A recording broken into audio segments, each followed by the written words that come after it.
Hey, hey, hey, what is going on, ladies and gentlemen? Welcome to another episode of Unlocking Excellence with your main man, Eric Schwafel. What is going on? How are you doing today?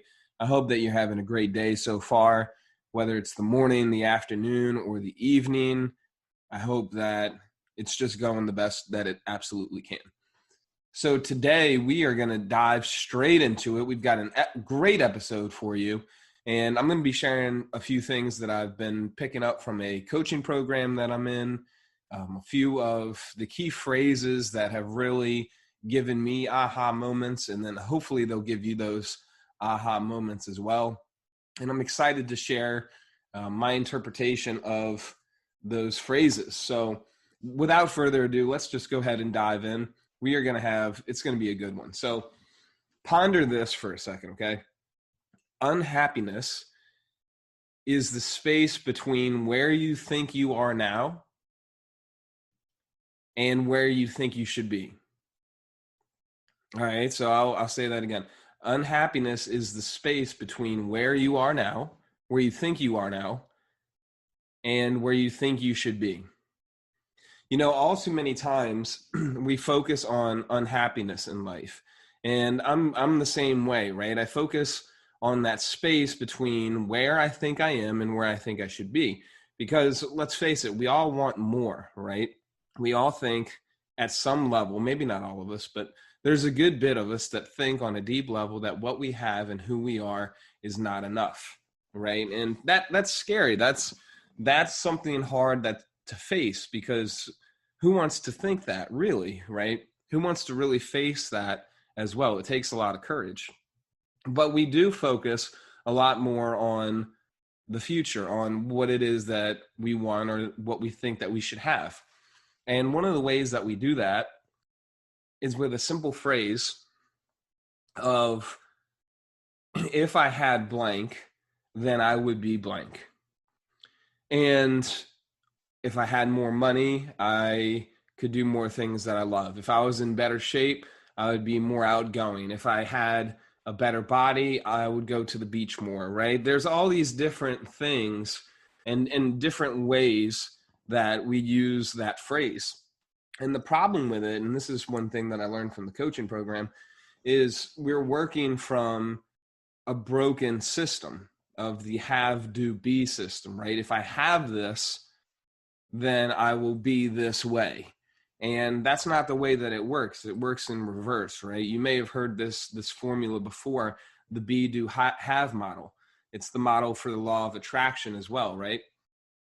If you want to bring something into your life, you first have to be and embody the characteristics of the person that would have that, and then do the things that that person would do, and then you would get the result. So are you working from a broken model? Are you working from the have, do, be model instead of the be, do, have model, right? Now, one way that we can address this, and there's a couple of different ways, but one way that you can start right here, right now, is by focusing and being thankful and practicing gratitude on what it is that you have now. And there's plenty of things, right? If you're listening to this, you're more than likely on a computer or on a phone, and you have a cell phone plan, and you have the internet, you have Wi-Fi, you can hear, you had to search this, right? So you have eyesight, you have fine motor movement, and that's just a few of the things. There's so many other things that we can start bringing into our life, into our awareness, that we may not have been aware of, and things that we take for granted. So it's really amazing when you start fine-tuning the gratitude and fine-tuning how many things that we actually have. And that's going to be different for everybody, right? So I encourage you to really start looking deep and going inward, and looking at where you are now, right? And reflecting on that, and start with the things that you have, right? Start with the things that you enjoy. Then from there, you can start to reflect on what it is that you want to improve upon. You see, so you start and you get yourself in a really good state, and then you start to bring yourself into that area of reflection upon, what is it that I want to change, and what who do I have to be in order to change that, right? Not so much as what you have to do first, right? It's who do you have to be? So some really common traits of being are going to be, you've got to be committed. You've got to be disciplined. You've got to be relentless. You've got to be driven. You've got to be focused, dedicated. And these all deal with just commitment, right? Got to be committed to being committed. Maybe you have to be more organized. Maybe you have to start exercising. That's something that you have to do. Maybe you have to be courageous, right? Maybe you have to be open. Maybe you have to be more vulnerable. So then once you distinguish the characteristics of being, move into what you have to do. So you've got to be courageous. What is it look like to be courageous? And you start to examine that, right? Now, this is really interesting, this phrase, 100% possible 100% of the time. That's one of the codes in this program. That's one of the places that we're adopting to work from. Now, think about that. What if you operated and what if you worked from a place of 100% possible 100% of the time? What would that mean for your life? It would mean anything and everything, right? Because you'd be working from possibility. Where most people work from is from circumstance, and they work from the past. So an example, right? Say you want to take a vacation. You can go anywhere in the world that you want, and you have a place in mind, and then you look at the price of what it would cost to go there, and you're like, oh. Then you look at your bank account and you're like, oh, well, I can't afford that. So then what you do is, one, you look at places that you can afford and you don't really find what you want. So you're not really happy about going there because you'd rather go somewhere else. Or you kind of convince yourself out of getting a vacation and taking a vacation, because do you really need a vacation if you don't want to go to where you want to go? And then you end up staying stuck and just repeating that same sequence over time. Now, I'm not saying to go and spend all your money and go on a vacation or, just to kind of be frivolous or anything like that. No, I'm not saying, or whimsical, I'm not saying anything like that. I'm just saying start working from a place where what you want and what you desire is possible for you, right?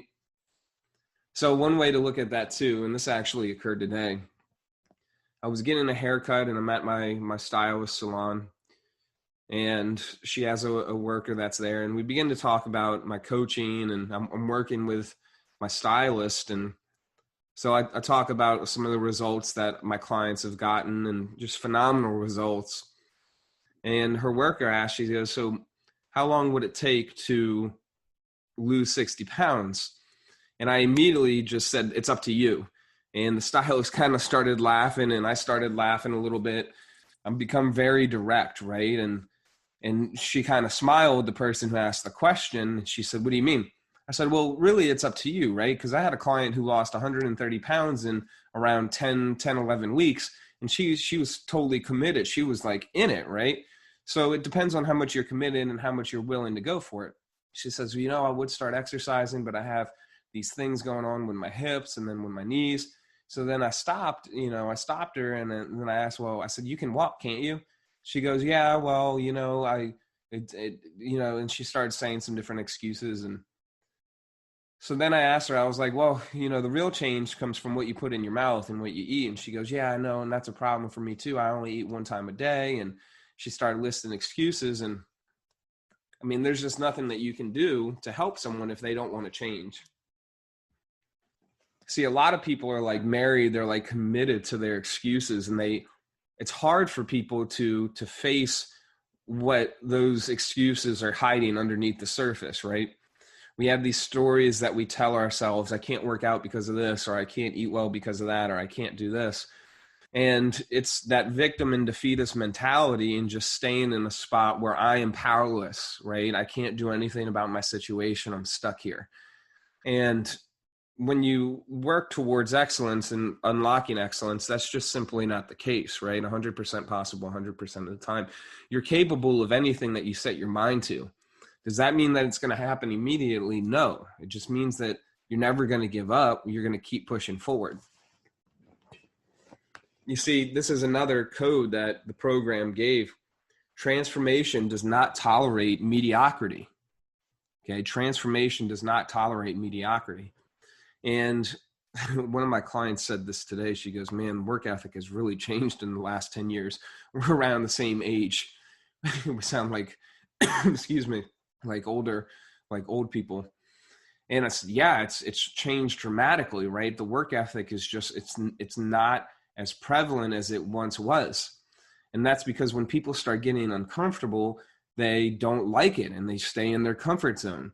So really knowing that transformation does not tolerate mediocrity, and there are going to be some things that you've got to work past and you've got to grow, because you've got to dent the comfort zone in order to make it grow. You've got to start really putting pressure on yourself like coals and diamonds in order to make it solid, in order to make it something of beauty.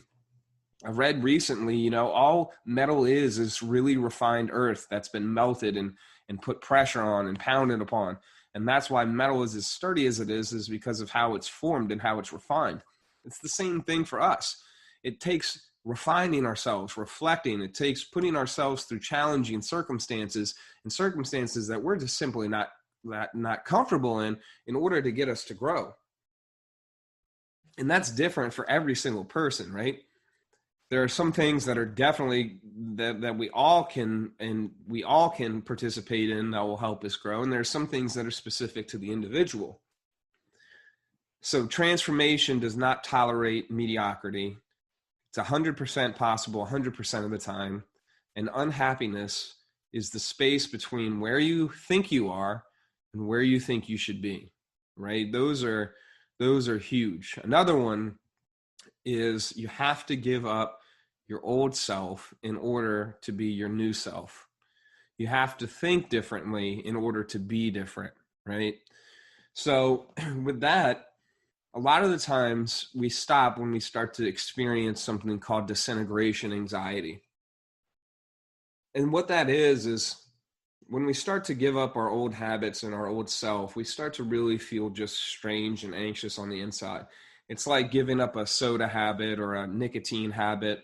And those first 3 days, or any type of habit really, those first 3 days are really they can be really challenging, right? Because I want to say your body has become dependent on the habit itself, right? Your brain has become dependent on the habit.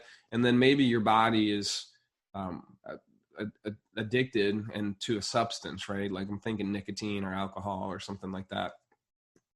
So with that, we've got to stay consistent, and we've got to be courageous whenever those bouts of anxiety come up. We've got to remain level, and we've got to really move our attention to a place that serves us rather than enslaves us, right? That's another one from the program. And with that, it can be challenging because we're not used to it. It's something new. It's something uncomfortable. But that doesn't mean that you won't make it through. That doesn't mean that you're stuck, or that doesn't mean you can't do it. It's just something that's uncomfortable. And it may take some practice. It's a skill to develop and to bring yourself out of a place where you don't want to be. It's the perfect example with working out. Results, physical, seen, aesthetic results don't necessarily come overnight. It takes time. It takes repetition. It takes molding the muscle, squeezing, eating the right food, getting the right combination of rest. And if you do things consistently, you're going to see those little results. And then over time, those little results are going to become huge results. Like my client, Paul, we've been working together just over, right around 3 months.